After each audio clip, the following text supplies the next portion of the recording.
Welcome to the Step by Step podcast by Hidden Strength. We really hope you enjoy this episode. Hello and welcome to Step by Step, the podcast by Hidden Strength. And for our second episode, who better for us to interview and speak to than the CEO of Hidden Strength, the mastermind behind the whole organisation, Linsey. Hello. Hi. I think it's so important that people see that Hidden Strength isn't this like big corporate organisation. And I think it's super essential for young people to know kind of where Hidden Strength came from.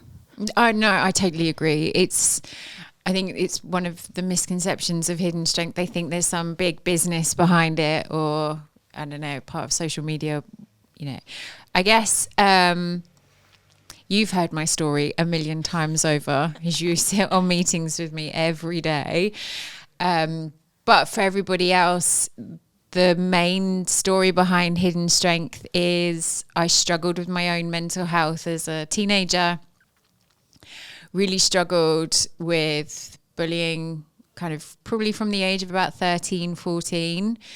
I was diagnosed with anorexia at 17. Back then, I'd like to say the system was different, probably just was a different way of accessing support. Did reach out and eventually get some support. And I'm not here to bash any organisations, NHS or anybody. But I got myself back on my feet, mainly thanks to the support of my mum. And then, unfortunately, I lost my dad when I was 23, which kind of set me back quite a little bit. Also, it made me very quickly have to grow up because my mum was quite young. My sister was even younger than myself. And we needed to try and financially support each other after losing dad. And I ended up starting my own business at 25. God, it feels a million years ago. It was an idea by my husband to work together to try and support each other through a difficult time. But it actually, for me, I finally found my feet. It was amazing. I didn't really do that well at school. I know you shouldn't really say that, especially to my kids. I did really well at school. Tried so hard. But actually, I found my calling. I felt like I found myself. I found who I wanted to be. I really enjoyed running a business, hard parts, good parts, everything. And working with my family as well was just such, it was just such a great opportunity. We had the businesses for 12 years, which was amazing, and we sold them in 2017, during which time I became a mum. I've got two little ones. They're not so little, actually. Campbell's 10 and Vari Gray's 14. When I left, or kind of when I sold the businesses, I had a bit of a mini meltdown because I had been this person. It was always Linsey who owned Little Monkeys nurseries, and I was a boss and I did this. And then all of a sudden I didn't have an identity anymore, and all the stuff I'd probably bottled up from years before kind of came back and crashed quite quickly. So I decided to help a friend start a business in social media, well, predominantly working in social media, and I started to see a different side of social media, which, again, I'm not here to bash social media, but it was more, I saw a different side. And combining my experience and what I went through as a teenager, being a mum and seeing social media, I was like, what is out there to support young people, not just on social media, but in general with their mental health?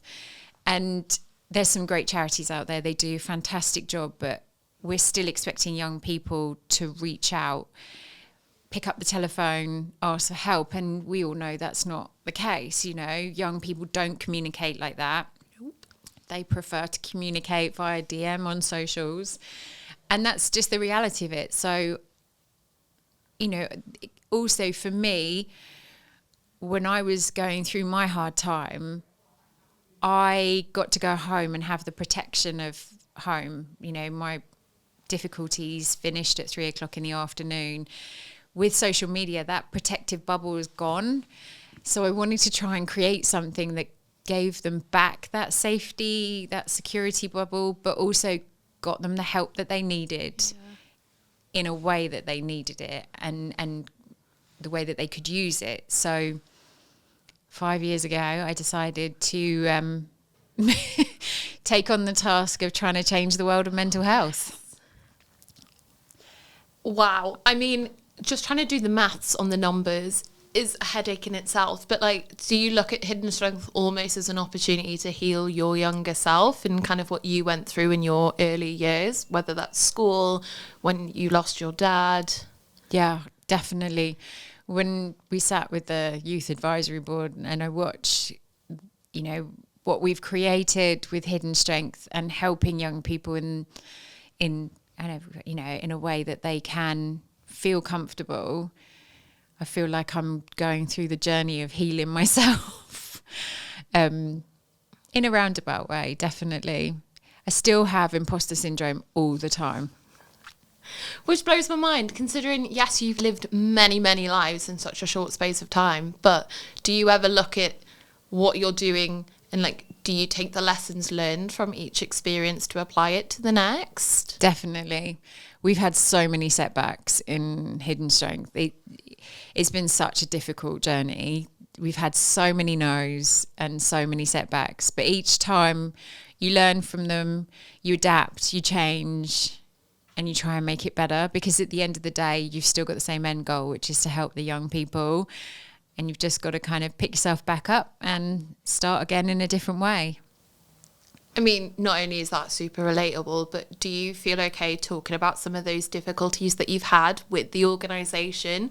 Because people are downloading the app now thinking, oh yeah, it's all ready to go out into the universe, it's all polished, and they don't really get to see behind the scenes. Yeah, I mean, it's been a difficult journey financially, emotionally, getting the setbacks, thinking that you're constantly, oh yeah, we've got a yes. Nope, it's definitely turned into a no. And, even the way that the project has gone and the way it's kind of the life it's leading at the moment, it has changed so much. I'd set out with one, goal and that's pivoted so much. And, last year, having some conversations with some big corporates, which was amazing, but then realizing that wasn't what I've ever set out to be. Making an app that was exclusive to a certain, amount of people was not what I wanted to achieve. I wanted to make sure that every child had access to mental health support, free, but qualified therapy. So it was never what I'd wanted to do. So I've had a wobble. I had a real wobble the beginning of this year, kind of end of last year, and just thought I can't do this anymore. And actually it was my daughter who said, but Mummy, you've got to help the young people. You can't give up now. And thankfully my family supported me and like, nope, you can't give up. You've got to keep going. Which is crazy, because let's not kind of beat around the bush here. Hidden Strength is completely self-funded at the time of recording. Like, this is all happening down to you and your incredible family. And you'd think any family that can see the level of resource going into something would be like, actually, maybe call it a day. So what shifted, having that encouragement from your family and especially your children, which is so, so beautiful, but what was the real driving force? Because that old saying, passion doesn't pay the bills. No, it doesn't. So yeah, what was the switch that made you go, actually, I can see the bigger picture here, I'm going to carry it through? Yeah, what was that moment for you? I guess it was kind of the beginning of this year when Vari Grace said to me, you can't give up now. And you are right. Like, it is self-funded and I haven't got a money tree at the bottom of the garden. It's definitely dead. And my kidney, you cannot sell. You really can't sell. I wouldn't get anything for it. But luckily, obviously, selling my business gave me the opportunity to do this, which not everybody gets. I'm fully aware of that. And, and I am not from a background of money. My husband and I both started from the bottom and worked our way up. So we didn't have a hand up in that sense. But the beginning of the year, when she said that to me, I looked at them both and I just thought, oh my God, I can't give up, because what happens if one day they struggle, or what happens if one day their friend struggles? What is out there to help them? And it is a difficult conversation to have with your husband, that you're going to keep going and you keep funding. But he luckily has always believed in me, and he knows I'm determined. He knows I'm stubborn. And he always says, if someone's going to try and pull it around, then it's you. And the minute we switched it on, because at the beginning of the year, I was like, right, we're going back to basics. We're going to switch it on. We're going to go back to why we've started this, which is helping the young people. Forget the corporates, forget all of those. We've just got to go back to the why. And as soon as we switched it on and helped the first person, I was like, oh my God, we've done this, and I definitely can't give up now. No way. And it's so true that the fact that we've had young people say that you and Hidden Strength have saved their lives, and they've made such pivotal life decisions which are gonna affect them for the rest of their existence, and that's all down to the work that you're doing. But it's been 5 years in the making. How have those 5 years looked? No, they've been difficult. When we first started the project, COVID obviously hit, and my husband had started his business at the same time, and his was picking up pace more than mine. So I had to kind of put Hidden Strength on pause for the first lockdown, but had a wobble then. And then literally we got to kind of like the September or October time, and Justin sat there and he said, you need to pick Hidden Strength up again, because there's more children struggling now than ever before because of COVID. So I literally hit the ground running. And then the second lockdown happened, and that was, I'm sure I've got PTSD from that situation. Homeschooling the children and trying to run a business was just hard. Oh my gosh, yeah. But coming out of that just gave me more determination to help more kids and more young people. But the 5 years have been an emotional roller coaster, the highs and lows. And that's what I guess people don't really understand. And I guess it's for many businesses, really, everybody has a tendency to see the highs and don't really see the lows. And they are quite catastrophic at times.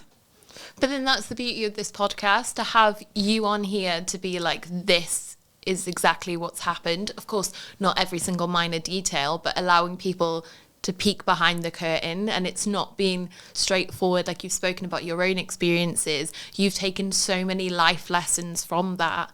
And now that you have your own children, and it is a factor of healing your younger self, what are the biggest lessons you've learned from this whole chapter? Believe your gut. Definitely.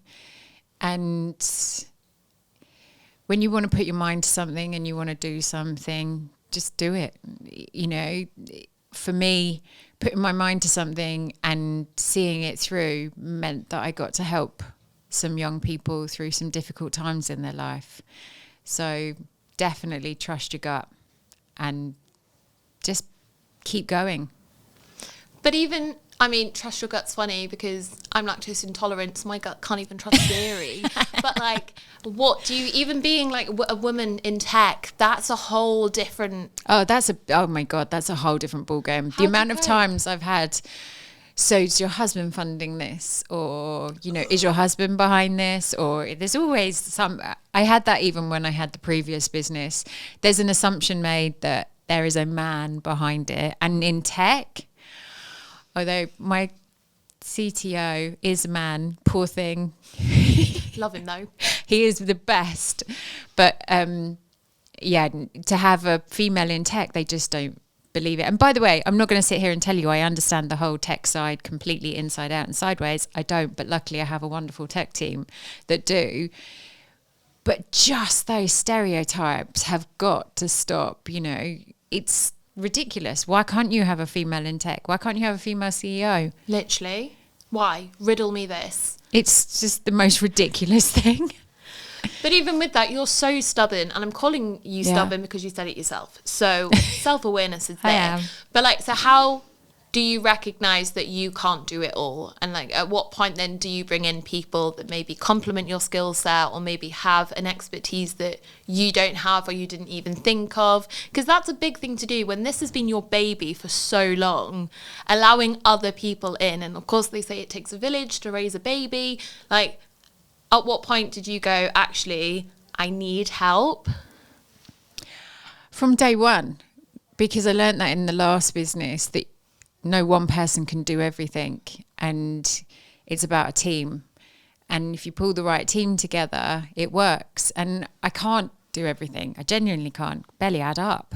So, but that's what makes a business successful. Is, I'd like to say I know what business success is, but it's about knowing your weaknesses, bringing someone in that can do that, because then it becomes your strengths as a team. From day one, I knew I couldn't do it all. And from day one, you bring in an amazing tech team who luckily got my vision, my crazy vision from day one. And then bringing in other people along the way who have just built the most amazing team. You know, I'm lucky enough I've got you now. Oh, stop it.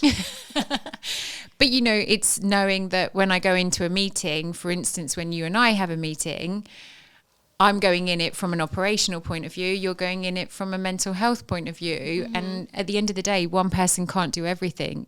And a business will only be successful if you have the right team. I mean, I find that so incredible. A bit poetic that it's a case of you identifying when you need to ask for help, but also creating this vision, this incredible being that is Hidden Strength, which is all centered around asking for help.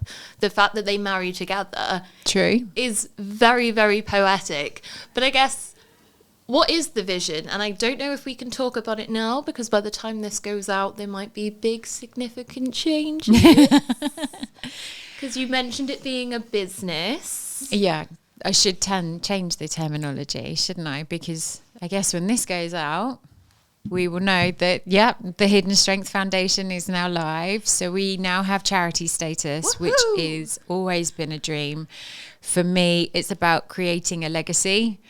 Something that my children will look at and be proud of, but also creating a legacy in as much of, I know we say go big or go home, but changing the world of mental health, changing the way young people access mental health support, just changing the narrative. It shouldn't be this negative thing. The guys really captured it well in the Youth Advisory Board round table, which is, it shouldn't be so negative, because by putting a negative label on it means that so many people don't want to reach out and ask for help. It should be a really easy conversation. We all struggle at some point in our life, and if we can get the help when we need it, hopefully it will stop you getting to crisis point. Yeah.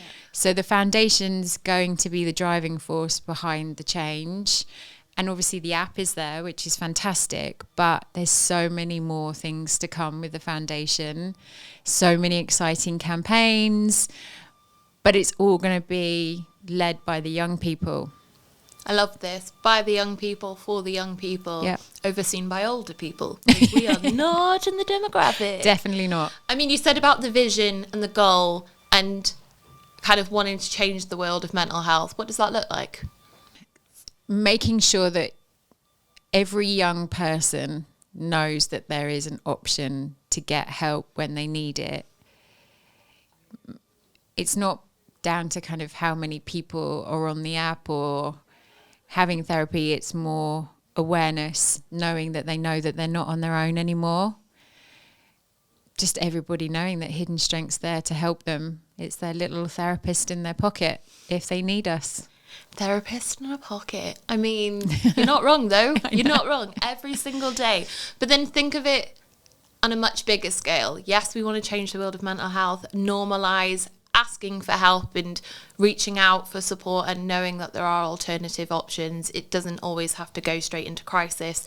The power of early intervention is so incredible. Yeah. What about the app? What about Hidden Strength itself? What's the goal? I would really love the app to be a support for social media. And I know that sounds a really, really big, crazy task, but I would love to work alongside social media, as much as we all say it's a monster, but they have the ability to become the hero of the story as much as the monster of the story, because they are right there in front of the young people. So if a young person is struggling, rather than them search on social media, if we work with social media to help that young person that's looking for help, it's not going to stop them going on to social media, but it means that they get the support that they need, and they still have the ability to use social media and communicate with their friends. But the vision for the app is to work alongside social media to support it. Like you said, go big or go home. Yeah, let's go put big. It out there. So at the moment, the app is available every single day, 7 p.m. until 9 p.m. And of course, we have our incredible wellbeing library, our help zone, which is full of resources. If we're interviewing again next year, describe the app to me. Well, by that point, we'll have therapists on for scheduled therapy from, I'm hoping from 3 or 4 in the afternoon straight through, and then our life ring, which is our crisis triage touch point, 24 hours a day. I know. I'm so excited. And I guess with young people watching this podcast, if you could tell them anything, or if there's anything they could take from this podcast episode, what should that be? There's always help out there for you. Don't suffer in silence. Even if you think it's a very small issue, it's always going to be an issue to you. So try and get some help when you need it. And I guess the other thing is, I'm living proof that good always comes out of bad. I've had some bad times in my life, but there's always good around the corner. So never feel like you're on your own, and never ever feel like it's the end of the world. Oh, I love that. Anything I've missed? Anything that you feel it's important to let people know? No, I just want them to know about Hidden Strength. Just want them to know that we're there to help them. It's been built to help them, not for any other reason. I'm not here to make money. God help me if I was. What is this money? I know. I know. Not here to make money. I just want to make a difference. I just want young people to know that they're not on their own. That's it. Part of me feels like you should look into your camera and just speak to the people. Be like, download the app, please. Download the app. There you go. Thank you.